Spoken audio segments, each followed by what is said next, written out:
এখন আজকে দুপুরবেলা কী দিয়ে ভাত খেলাম সেটা তোমাদের সাথে শেয়ার করলাম। এই যে থালা নিয়ে হাঁড়ির কাছে চলে গেলাম, ভাত নিলাম। যে পরিমাণে খাই আমি সেই পরিমাণে ভাত নিলাম। এবার আজকে এমন একটা জিনিস দিয়ে ভাত খাবো সেটা তোমরাও অনেকে পছন্দ করো। আমি নিম পাতাটাকে তেলে ভাজিনি, এমনি কড়াইয়ে, শুকনো কড়াইয়ে তেলে নিয়েছিলাম ভালো করে। এবার ওটাকে গুঁড়ি করেছি, দেখো না। দোকান থেকে এসে আমার আর ভালো লাগছিল না কিছু, তাই ওই নিম পাতা আর বেশ তেল ছাড়াই এবার আমি ওটাকে কড়াইয়ে নেড়ে ছেড়ে এবার গুঁড়ি করে বয়ামে করে রেখেছি। এখন আমি এক সপ্তাহ খেতে পারবো। এবার ওটার মধ্যে কাঁচা সর্ষের তেল দিয়ে দিলাম, খাঁটি কাঁচা সর্ষের তেল না দিলে ওটা খেতে ভালো লাগবে না। এবার দেখো এটা নুনও নিয়ে নিলাম,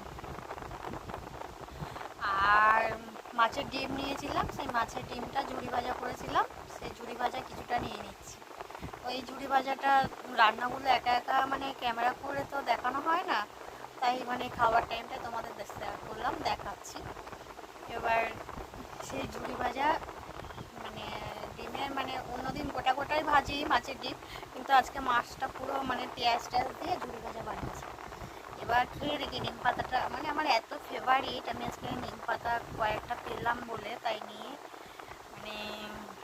আর লোভ সামলাতে পারলাম না, দোকান থেকে এসে সেটাই বানাতে আরম্ভ করলাম। এবার এটা খেতে যে এত ভালো লাগে তোমাদের কি বলবো। তোমরা কে কে নিম পাতা খেতে ভালোবাসো প্লিজ কমেন্ট করে জানিও। এবার মুখে পুড়ে দিলাম, আর মাখার আর ভালো ধৈর্য রইলো না, মুখে পুড়ে দিলাম।